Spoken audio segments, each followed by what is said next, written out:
Hello, welcome back to my channel. My name is Ariel and I make videos about books. So it is the end of the month, which means it is time for my February wrap up of the books that I read. I've read a ton, okay? I'm not even exaggerating. I read all of these in this very short month. I'm going to try not to talk too much about each individual one because a lot of them I have separate videos coming out in March. Like a lot of these I read them for videos. So I'm kind of going to keep my thoughts a bit succinct. At least I say that going into this video. I don't know, I might ramble. Okay, two books that I haven't finished, but it's the last day of the month. It's February 28th today, and I'm planning on finishing these after work today. So I will get these done. I'm just not finished with them yet, but I wanted to include them since I will technically have read them in February. Cool? Okay. So first we have A Quart of Frost and Starlight. This is the little novella in the ACOTAR series. I liked this. I think it was good to have a little like breakup, you know, novella between the two giant books because A Quart of Wings and Ruin does end on a kind of like, I don't know, positive, good note, and you're like, okay, what's gonna happen now? And so this kind of gives you an idea of where their lives are after the war and sets up for what I'm assuming happens in A Quart of Silver Flames. Is that what it's called? Yeah.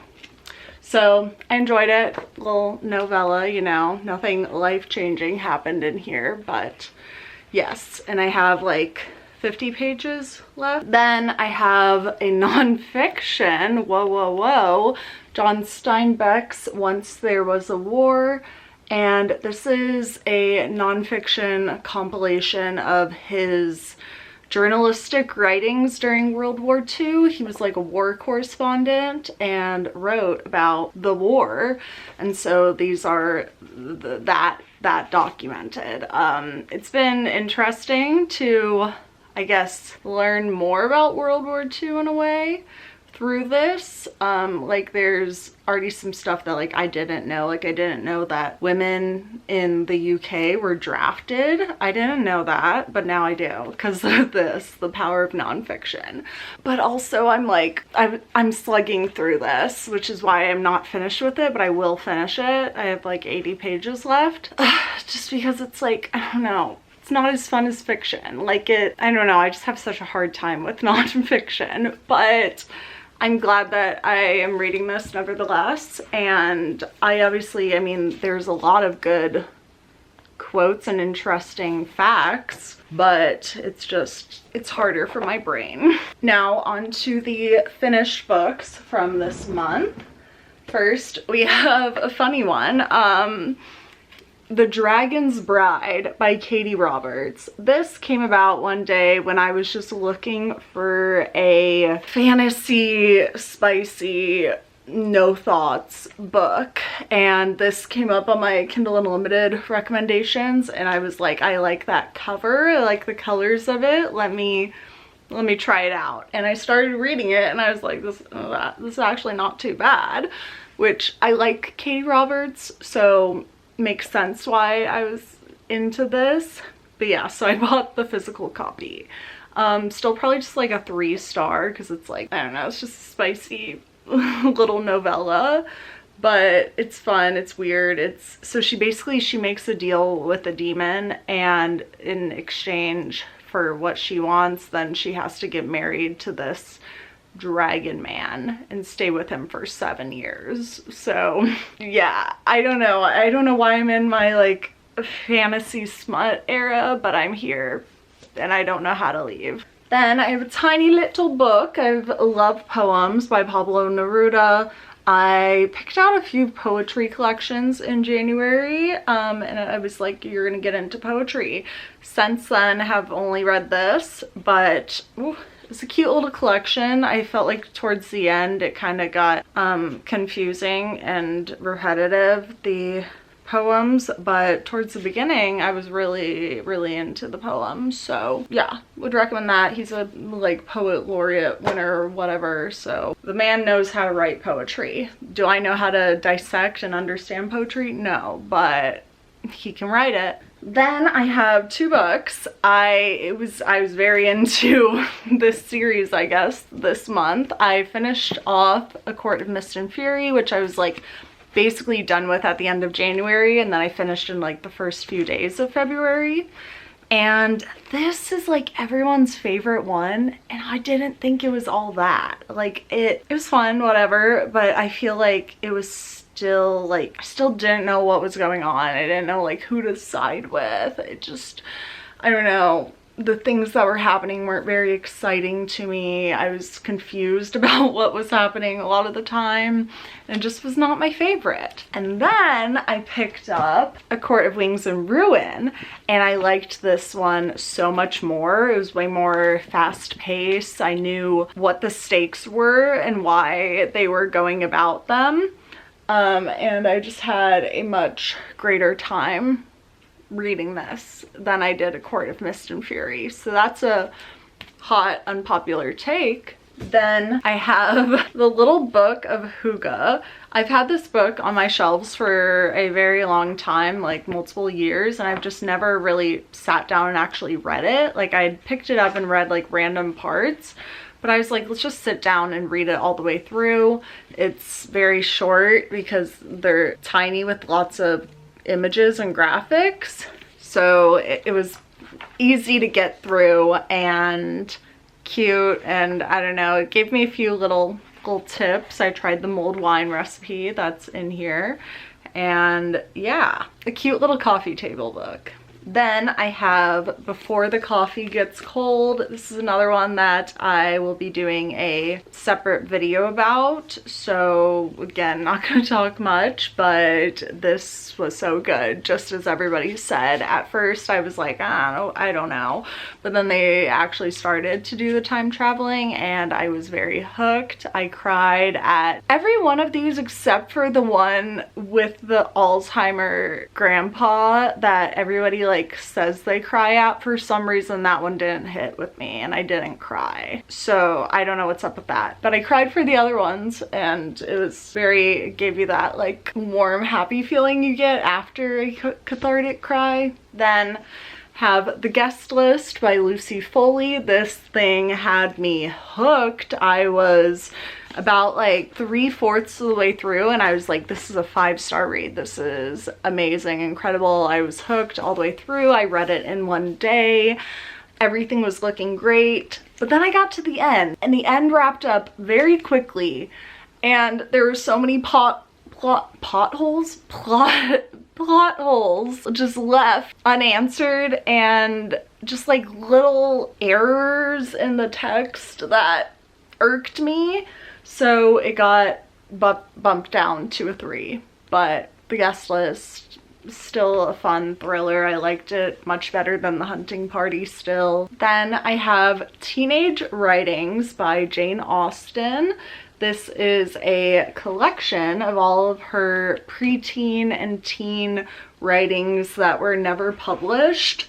I'm working my way through her entire collection, starting from the beginning. I don't know what else to say about this. I have a whole, again, video coming out about it, but this is like Jane Austen, but unhinged, because she's not an adult and doesn't have like, I guess, publishing requirements. I don't know, did they have publishing requirements back then?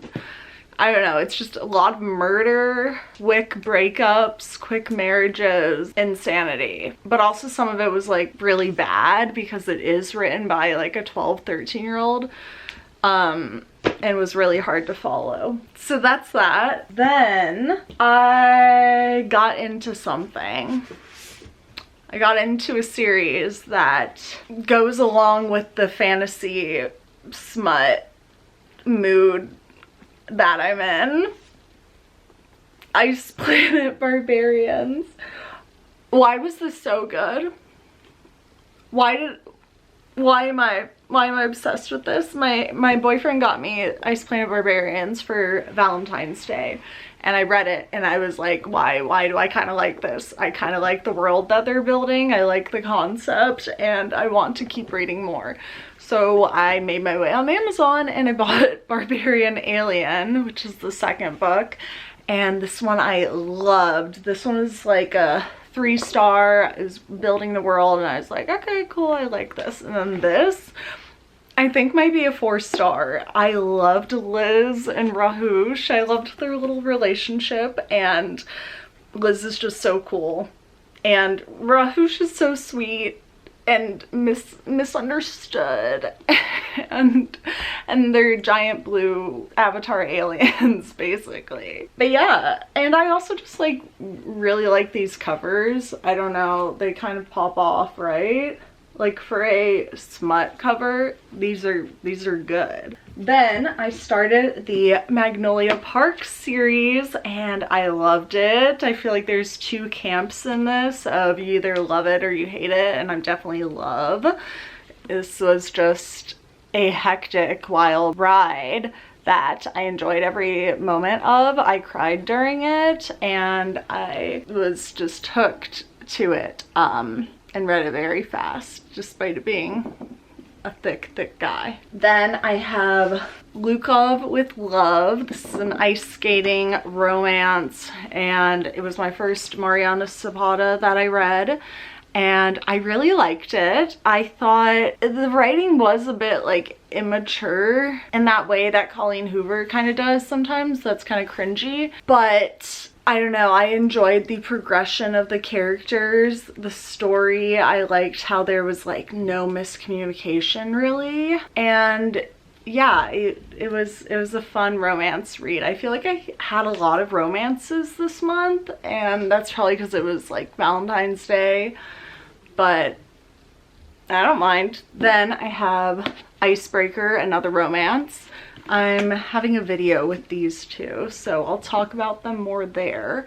But I did like this one, not as much as this one. It just kind of felt like a typical sports romance.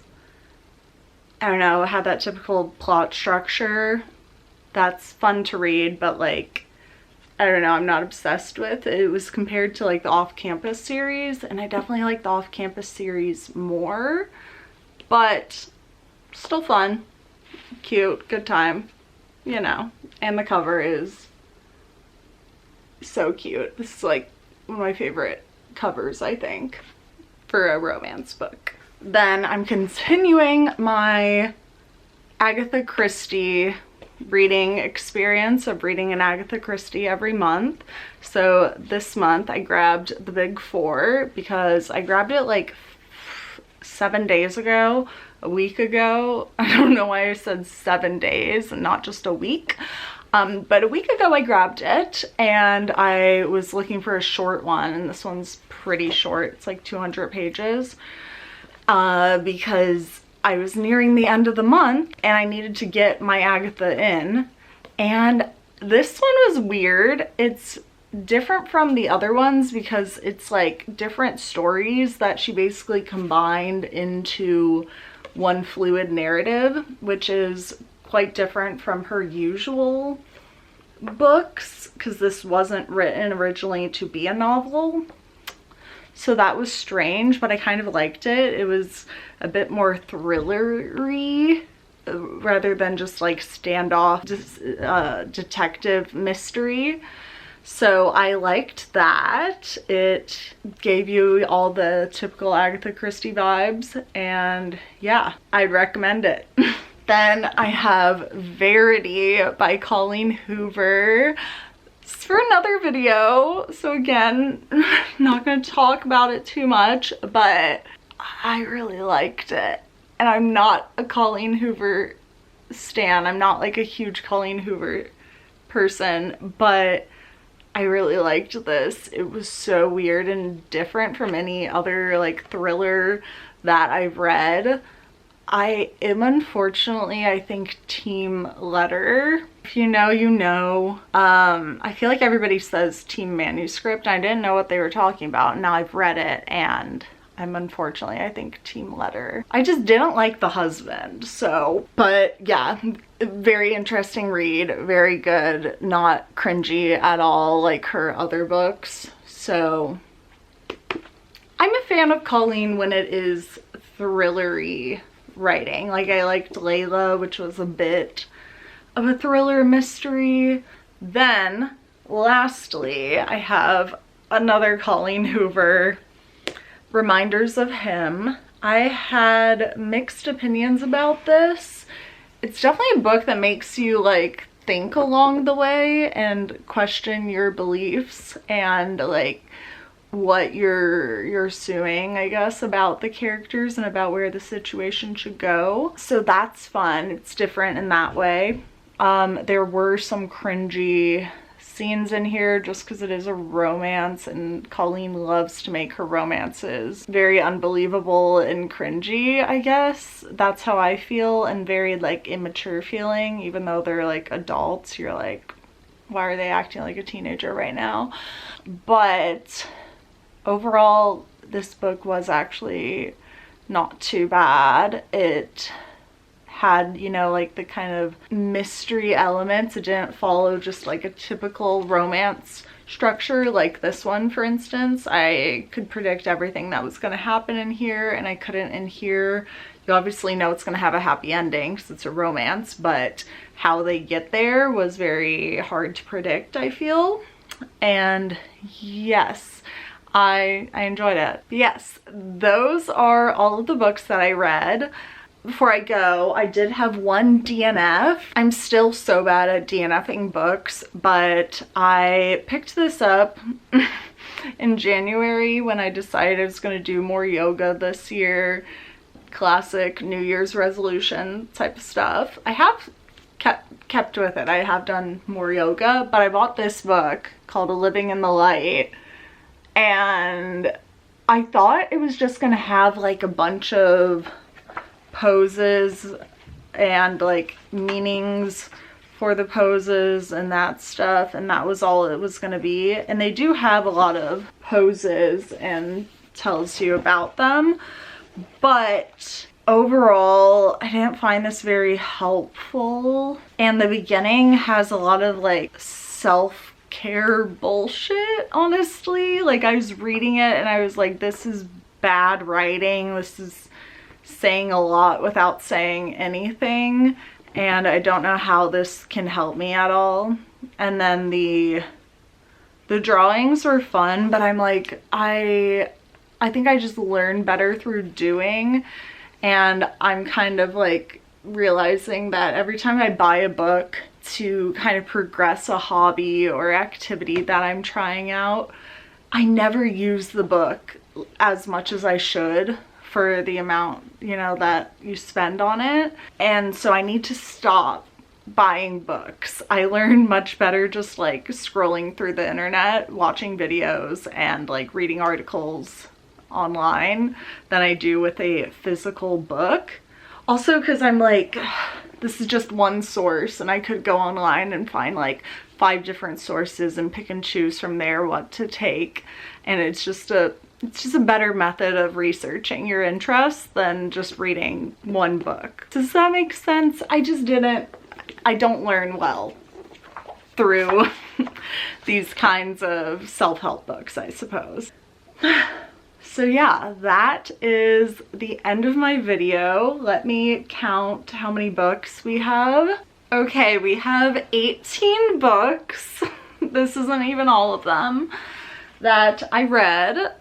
Some of these are obviously very short, like this. So did I actually read like 18 gigantic books? No, but still quite a few.